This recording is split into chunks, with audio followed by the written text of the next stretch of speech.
Hello, everyone, and welcome to the Alliance of Independent Authors member Q&A. Ask ALLi with me, Orna Ross, and with Michael Ronn. Hi, Michael. Hi, Orna. How are you? I'm good. I'm coming to you from Oslo. I've been here working with Bold Books, an ALLi partner member. They have been running a fantastic seminar for Norwegian indie authors. And so I was here talking about global self-publishing, which is super interesting. So I'm coming to you from my hotel bedroom today. That's awesome. I traveling the world. Oh, yeah. Oh, wherever indie authors are found. Yes, even in Norway, anywhere you can imagine. That's the great part about us being an international organization, right? Yeah, absolutely, and it's great to see things now beginning to take off in countries where it's been a bit slower to happen. So here in Norway, it would be probably 5 years or so behind where we are in the UK, maybe four, something like that. But yeah, super interesting. So I know we have loads of questions to get through, and as we said, we talk all about writing in celebration of NaNoWriMo. So you're the guy with the questions. Shall we start? Yes. So I thought so we have some questions, but what I thought I would do first is just do a recap real quick of NaNoWriMo for those who maybe don't know what it is. NaNoWriMo is a nonprofit organization. The nutshell, 1 minute elevator pitch. It's a nonprofit organization, and the goal is writers all over the world get together and they write a novel, one 50,000 word novel in 1 month, which equates to about 1,600 and change words every single day. And here are the official rules. So write a 50,000 word or longer novel between November 1st and November 30th, and you can only count words that are written during November. So, you can't use words from October into November. It is truly a November challenge. And the great part about it is people, like I said, people all over the world are getting together. They're writing right now. And today, as we record this, is November 16th, which is right behind the halfway mark. So for those of you who are participating in NaNoWriMo, you should be at around 26,000 and change words. So we thought this would be a great opportunity to just focus strictly on the writing questions and some editing questions as well, because we're coming into December, and that's going to be National Novel Editing Month, I think is the unofficial. I don't think it's affiliated with NaNoWriMo, but our writing questions sometimes are neglected on our questions. We tend to get a lot of distribution questions and marketing and promotion questions. And so we thought, let's just give the writing and editing some love this month. Absolutely, and that's where it all starts. So, Yes, absolutely. Without a book, you cannot self-publish. So our first question, Orna, is what's the best app to write my novel? okay, so different people will give different answers to this. I'm going to say what has worked really well for me and what I've seen working extremely well for many of our members, and that is Scrivener app. I started using Scrivener years ago. I don't know when they started, but I started using it in 2012, and it was fantastic because it was before we had Vellum and other formatting tools that have come along in the meantime. And what was wonderful about Scrivener is, and still is, it's not a was at all. I still use it for my writing part, especially if it's a complex book. If it's a very simple book, I might go straight into Vellum. But if it has any sort of complexity at all, and if I want to keep tabs on myself, it's really great for NaNoWriMo in that it helps you with your word count. It's got just so much going on at the level of helping you to build your story, keeping track of where you're going, and the organized place to keep your notes, and the way in which you can break down the book into, chapters and parts and volume and so on. It's just, I mean, anyone who's still working with Microsoft Word, you just won't believe how Scrivener can both help your writing along in terms of your visibility, how you get to see the whole shape and structure of the book, but also it just helps you in terms of speed and productivity to get Yeah. get books through the system. far, far quicker. It's a very modest fee and a one-off fee, which is, you know, and they've kept it to that, you know, which is extremely generous given the amount of functionality you get with it. So I'm a Scrivener girl. What about you? I'm a Scrivener guy too. You know, I like to affectionately refer to Scrivener as the caviar of writing software. It just has everything that you would need and almost too much. But that's perfect for the price. So you said everything that I was going to say. The only thing I was going to add is you added Microsoft Word into the equation. Microsoft Word, it's like driving a car, right? You can drive like a 1985 Lincoln Town Car, or you can drive a Cadillac Escalade. Scrivener is like the Cadillac Escalade, right? It just rides better. Yeah, it just rides better. It's smoother. You're going to have less maintenance issues. It's a great app. I will mention Ulysses. That is another app I think that is great. I know some people are a little leery about the subscription model, but at its heart, it is a very good writing app. And then there are also some other apps that are pretty good. I think IA Writer is another one that a lot of people use. Y Writer is another one on Windows. So that's the good thing about writing apps is there's no shortage of apps out there. You really could just experiment and just figure out which one works best for you. Yeah, that's great. And we have focused there on apps that actually help you to write your book. There are also writing apps like Pro Writing Aid that help you to actually write better. So, and these can be used in conjunction with any of the apps that Michael is talking about. So, yeah, and I would say to those writers who are still working with Word or maybe Pages in Apple or something, do yourselves a favor because, you know, when I look back to my Microsoft Word days, and it was amazing because I go back to the time when cut and paste really was cut and paste, sellotape and scissors, when you had to retype your draft all over again. And that is how I worked as a journalist for many years. So, you know, when Microsoft Word came along, it was, wowie, this is just amazing. Cut and paste takes 2 seconds instead of retyping an entire chapter or an entire article or whatever. So it is a fantastic word for short pieces of writing, but for long form fiction or nonfiction, you know, all I remember doing is constantly scrolling up and down, up and down, up and down. So, you know, yeah, do yourself a favor and get yourself a good writing app. It's the core of your business. Friends don't let friends write with Microsoft Word. All right. Sorry, Microsoft, we love you. Yep. All right. The next question is, how do I conquer writer's block? Oh boy.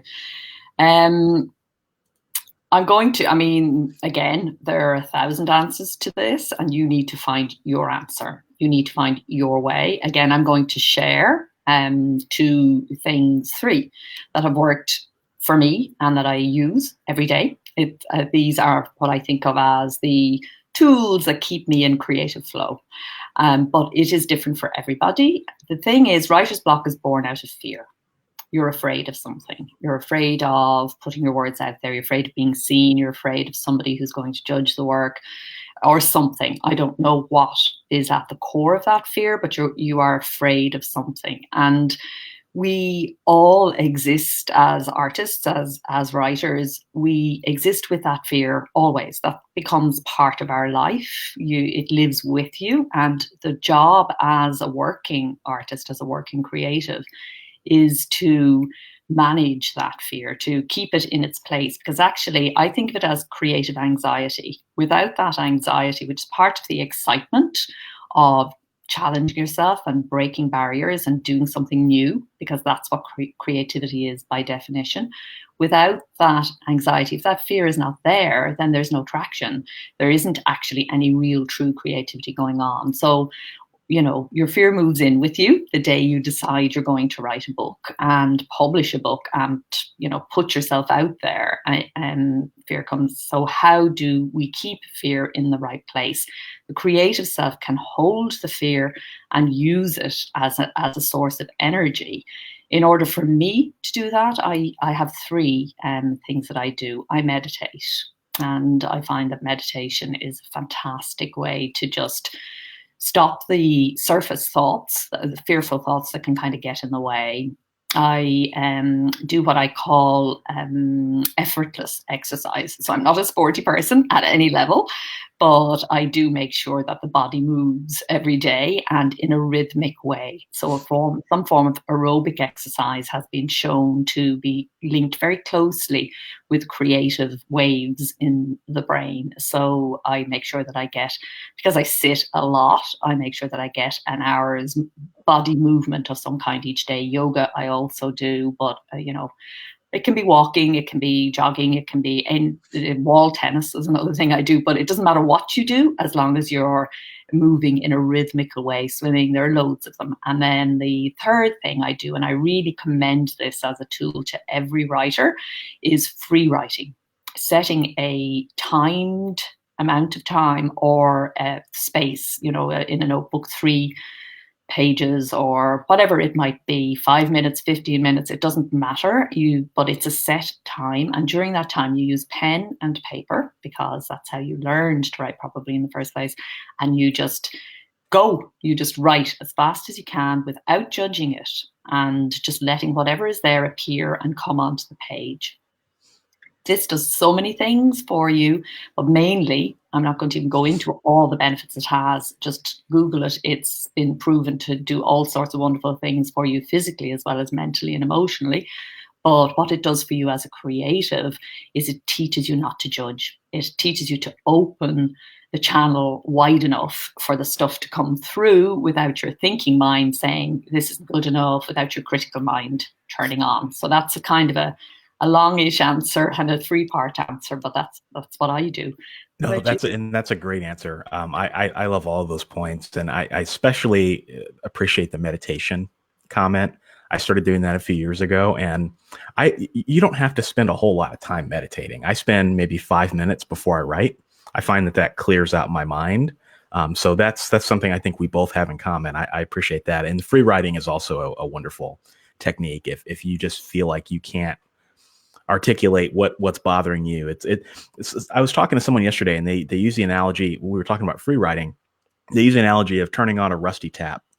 All the water that comes out first is really bad and nasty, but then it starts to run clear, right? And so it's kind of like that. So yeah, that's a really, really good analogy, I think. And I'm actually putting together a guide to free writing, and there is some stuff on my blog if anybody is interested. I'm super interested in free writing, and I've taught it for 30 years to loads of people along the way in loads of different situations, not just writers. It's a very powerful tool. So I'm going to use that rusty tap analogy. Please do. It's out there in the universe now. It's out there. It belongs to us all. I say Michael Ronn's friend said. Yep, there you go. But the thing about the 3 kind of things that I spoke about is that it's body, mind, and spirit. And I think there's an integrated thing, that benefits from looking at this question through those 3 lenses. And sometimes one works at a particular time, sometimes it's another, but find your way is really the answer to this. But know that you do need a tool. It is necessary for you to think of how you're going to, I like to say, dissolve writer's block rather than going head to head in some kind of war against it, which I think can use an awful lot of creative energy. So if you find that sort of negativity happening, probably the quickest way to shift that is 5 minutes meditation, as Michael said. And there's some great apps for meditation. If I could do a shout out for Insight Timer app. Okay. It's a free app and has gazillions of meditations on it. But there are lots of others. I know lots of people use Headspace. And yeah, what do you use, or do you use an app? I don't, but surprisingly, my 5-year-old daughter uses Headspace every day. That's amazing. Which is kind of crazy. So I've heard really good things about Headspace from my 5-year-old daughter. That is amazing. We are changing as a species. I mean, yes, we are. That is new. That gives me hope, because I think meditation actually is something everybody should do to stop the crazy minds. We're all crazy in one part of our minds, but our meditating mind is peaceful and easy. And anyway. You can tell I'm very interested in the writer's block question. Yes, and I knew you would be. That's why I wanted to make sure we would talk about it. So you had mentioned the word crazy. So now I want to talk about another crazy question, and that is, help, I'm stuck in the murky middle of my novel. So right around now, for those of you who are doing National Novel Writing Month, you're probably in the middle of your book, and this is the most notorious part of writing a novel. So what tips does ALLi have to get through the murky middle of a novel? Yes, every novel hits this place, and very often the thing to do, a quick tip that does work sometimes, and again, so many, I think really every writing question doesn't have one answer. So all guys kind of want to say again that all I'm doing is offering some stuff that has worked for me and that I have seen work for other people when I've passed it on. But there are many ways to approach any of these issues, and a kind of a trial and testing approach of exploring different ways. So again, not getting, oh my God, dramatic at I'm stuck in the murky middle, but actually trying a bit of free writing, trying a bit of this and that, exploring and experimenting and seeing what works for you is far better than sitting feeling stuck. So do anything rather than just kind of sit there thinking about how to unstick yourself. That's probably the least productive thing that can be done. I have found it really useful to jump to the end. If you know your ending, when you've written all the way up from the front, if you know your ending, then write from the backwards. And, I have found that to be the best shortcut. Now, you may not know exactly what happens in the end, but your genre conventions will have, you'll have some idea of what happens at the end. And now you've come this far in the book, you're going to have a lot of information about these characters and everything that you didn't have 15 days ago when you started Nano. So now you can begin to explore the ending in a way that you couldn't before you started. So if I have to give just one tip, that's the one I'd give. Jump to the end and start working backwards. And you meet in the murky middle. A lot of the murk will probably fall away. You might be closer to the end than you realize. And what you actually need to do is finish it up and then bulk out a little bit of what you've written already to make it work in terms of foreshadowing and stuff. When you've written that end, you may get your word count not by adding in loads of stuff in the murky middle, but by actually, getting quickly to the climax of the book and then going back in to write in the end, as it were, in the earlier stuff that you've already written. Yeah, that's a great comment. Coming unstuck in time, right, as Dean Wesley Smith would say, it can kind of help you reconnect with the story. So that's perfect. Another tip I would give with navigating the murky middle is, it's kind of a weird analogy, but I was sitting in a training a while back, and there was a guy talking about Navy SEALs training. United States Navy SEALs go through some of the toughest training in the world. And one of the things they teach these SEALs when they're training is what's called like a micro action. So instead of thinking about how am I going to finish boot camp, don't think about that. Think about, as you're crawling through the mud, think about moving your arm to get to the next inch, right? And so if you think about that, that means writing that next sentence, right? And so if you focus on that, don't focus so much on, oh, I'm stuck in the middle, I don't know where I'm going, I don't know what my character is going to do. Just focus on that next sentence. Because if you can do that, if you can write the next sentence and then the next sentence and then the next sentence, you add enough of those up, you'll end up out of the murky middle at some point. And so when you're in the middle of it, it feels really tough. Like it's really challenging. When you look back on the sections that you wrote in the middle, you're not going to really see that struggle. You're going to be like, oh, that was completely obvious to me, when you're done and you're editing, but it's not going to feel like that at the time. And so I think that perseverance and that courageousness to just write that next sentence or even that next word, I think is vitally important at this stage of the novel. It takes a lot of courage. It's a fantastic tip. It's what it's all about, because whether it's in the murky middle or at the beginning or at the end, we all have those days, weeks. Sometimes it can last for even longer than that. And it's that ability to keep going. And I think it's so important what you said there about, our feelings that we bring to the book are one thing. It's like that has a whole life that's going on. But often when you look back over a book, the stuff that you really struggled with is actually, you're amazed that it actually is quite fine.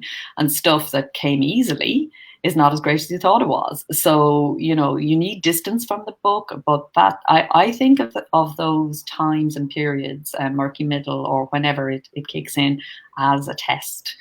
And what you're saying there is so applicable. I think, do you have what it takes to just keep going? Do you have what it takes to feel terrible but write the next sentence anyway? And that is where people fall off. So huge numbers of people begin books, but here is where it falls away. And in a way, you train yourself to become a writer and an author, a writer of long form. You train yourself to do that by what Michael is talking about, Navy SEAL training, next sentence. That's how you actually become a person who does write books. Because if you're going to give in to that, then the book will never be written. And there are a lot of people in that state. Once you get your first draft done, it's far, far more likely you're going to have, you can't have a published book, as Michael said at the beginning, without getting your first draft done. So yeah, we're rooting for you. Keep going. Absolutely. All right. So shifting now towards some editorial questions. So let's say I finished my novel during National Novel Writing Month. Where do I find a beta reader? Great.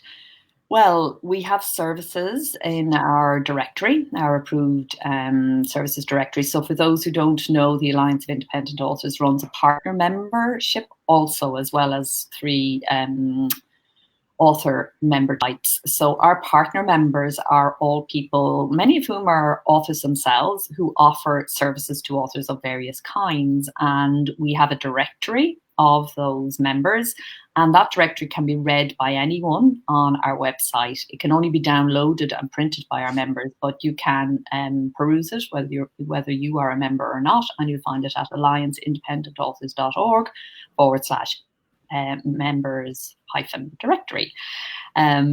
So in there are a couple of beta reader services who work with beta readers, people who've signed up to be a beta reader, and they will actually organize that whole process for you.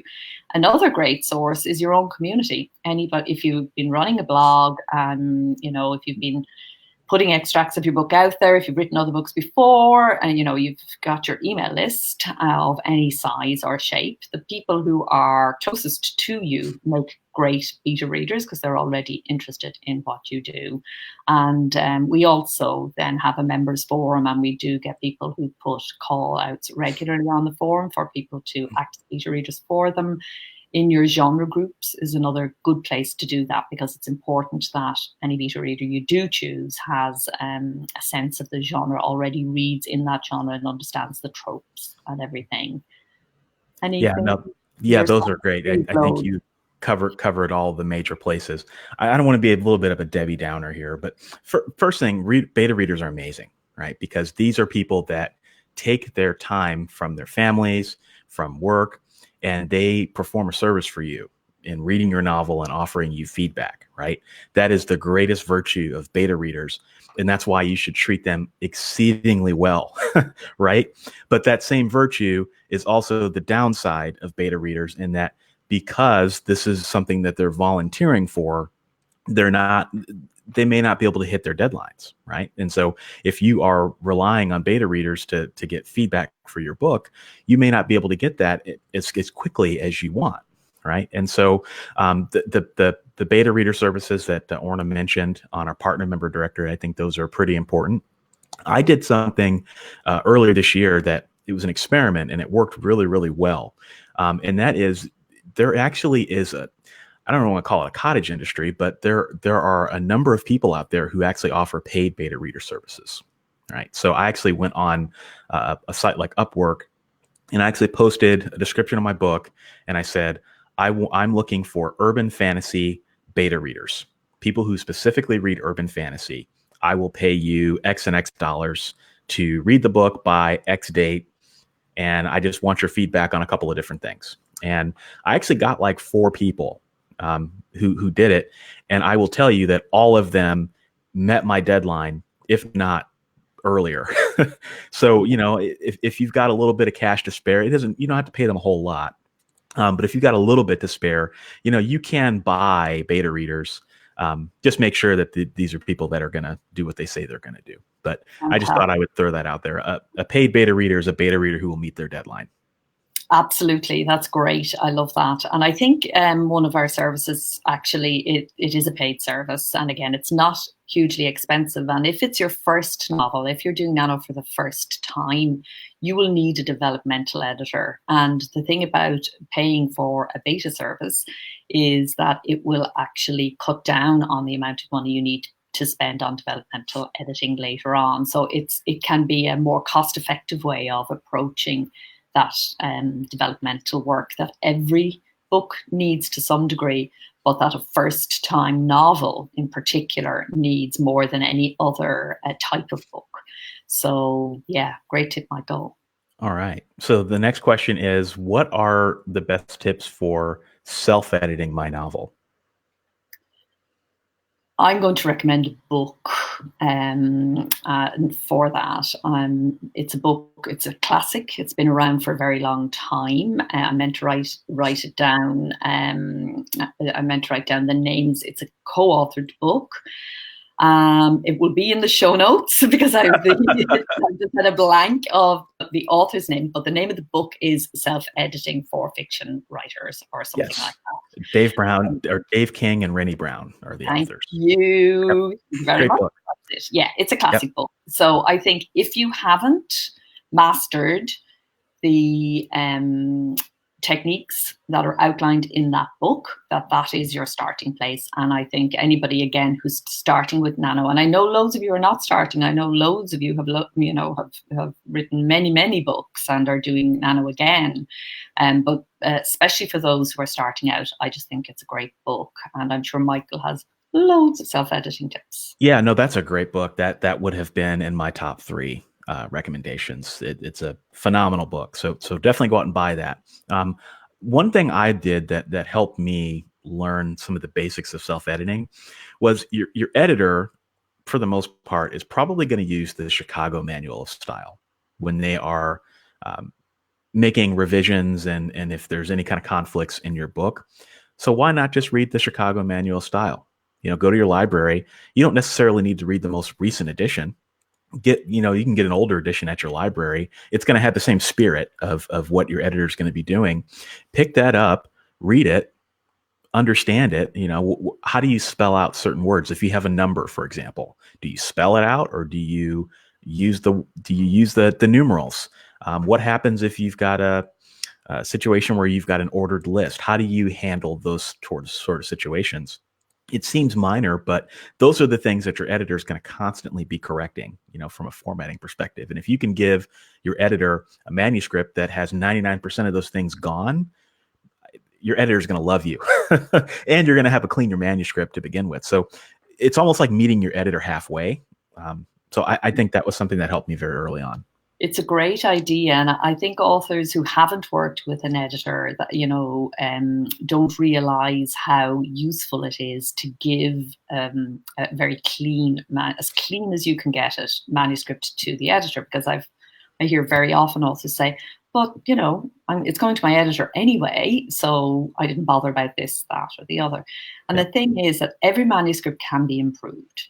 So if you're giving over something that hasn't kind of tidied up at that level, then you're giving your editor that amount of work to do. They won't get to doing other things that might improve your work at a different sort of level, at the sentence structure level, say, or use of metaphor level, or whatever it might be, inconsistencies in the work. If you're giving them a lot of work to do at that level, then you're missing out on other work that they could be doing, because most editors will approach the work in a certain way depending on the condition of the manuscript. So if they see a lot of that kind of what you might call rookie error in the book, then that's the level at which they're going to approach it, because they can't leave any of that in, and you've paid them a certain amount of money, and that's the amount of money, that's the amount of time they're going to put into it, and that's the kind of work you're going to get. If you can tidy all that up for them, then you're getting an edit at a different level of input, and so that's a really great tip. And most experienced writers keep the Chicago manual or whichever manual they use by their desk in their folder, very easily accessible. The better you are as a writer and the more experienced you are as a writer, the more you use your dictionary, your style manual, and your thesaurus. A lot of people think that you use these more at the beginning. It's the opposite. As you go on and become more attuned to the nuances of meanings of words and so on, that's when you really begin to understand the value of these important tools. Absolutely. And we have a comment from Regina Joyce Clark. Sorry, I missed this a little earlier. She says, "What a great idea, writing backwards. That just might work." Hey, go for it, Regina. Absolutely. There's no right or wrong answer in this industry. That's one of the greatest things about writing. You can do anything any way you want to do it. And if it works, keep doing it. Keep doing it. And if it doesn't, drop it as quickly as you can. Don't bang your head off something that isn't working for you. You should be enjoying every writing session. If you're not, you're probably trying to do something that doesn't suit you. So do something else instead. Exactly. All right. One last question here. This is maybe a little bit of a Pandora's box question. Should I include people of other races in my book? This comes up quite often. That's it. That's the extent of the question. Yeah. Yes. But only, let me add some more context to this. Sorry? Yeah, so let's say, for example, I am an African-American author, and I have never been to Australia, but I want to write a book with an Aboriginal main character. Okay. That's kind of the spirit of this. I've never met an Aboriginal person, or maybe I have, but I want to write a book about them. How do I do? Okay. Should I do that, or should I not do that? Got it. Okay, brilliant. So yes is my short answer. Yes, with these very, very important qualifications. So yes, in the sense that I applaud any effort to move outside our own, culture, gender, race, whatever. I think that's a good thing, and I think it's one of the most valuable and important things about fiction is imaginative empathy and sympathy and expansion of that for us as writers and for readers. That whole imaginative thing that happens within the reading and writing of a novel is actually one of the most core benefits and most important things about telling stories. The story does this for us as human beings like nothing else does. And the but is just enormous. It's the size of Australia. It's really, really important to be authentic. So if you're just smattering in diversity for the sake of it, or because you think you should, or because you're kind of half fascinated with Aboriginal culture and you think it'll kind of get more readers, or you'll get readers in Australia if you put it in, or any of those kinds of reasonings and intentions, then you're entering dangerous territory as a novelist. So it has to be authentic. It has to be 100% authentic. And how you prove that to yourself and to your readers is the work that you put into it. So if you don't live in that culture, if you're not experienced in that culture, you've got to do a lot of research, and you've got to do it at the level of, what we think of as research. So you will probably, and I would say, you should go there. And if you can't go there because you can't afford to go there, you have to really go there in research, in books and online and in other sorts of ways.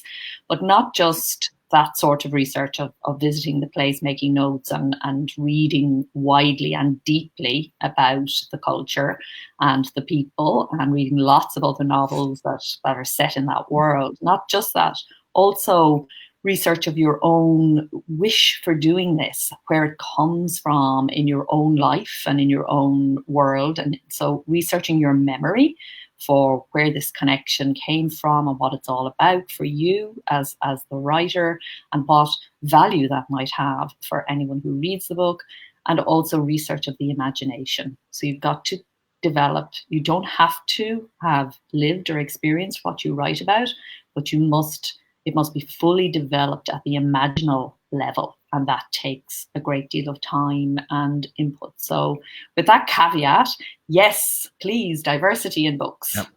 Yeah, absolutely. I agree with everything you said. And I would also add, diversity in fiction is important, right? If you are going to do it, just talk to somebody. Talk to somebody with that background and ask them, hey, would you read a couple chapters of this? What do you think? Because often you can do all the research in the world, but what's going to end up being your Achilles heel are the things that you never thought of. Because we all have blind spots. You might write something in a novel that could be perceived as something totally that you didn't intend. Right. So I highly recommend you talk to somebody. And then I also recommend that if you're going to take this risk, if you're going to do it, you've got to be willing to take the feedback. Right. So if somebody emails you and says, hey, what you wrote here is possibly offensive or so on and so forth, I think you got to be courageous enough to listen and understand and grow, because that's how we get better as a community. So it doesn't just apply to, main characters. It also applies to minor characters. Settings, all these sorts of things. Just be willing to accept the feedback as well.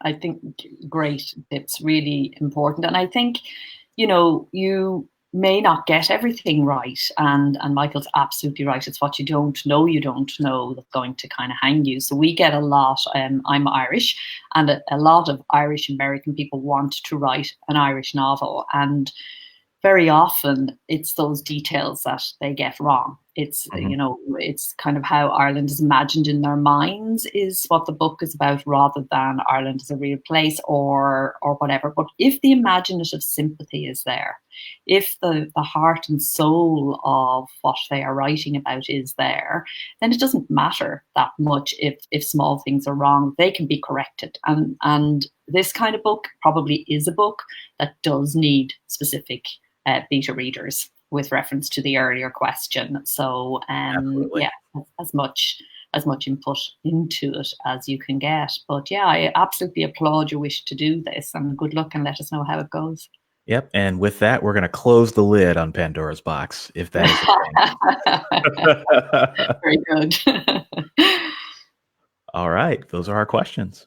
Okay, so that's another week. So next time is our last show of the year, Michael. I cannot believe it. Yeah, so we'll be back to, I think, more general publishing questions next time. You may have end of the year questions, or coming up next year kind of planning questions. We'd be really happy to take anything on that.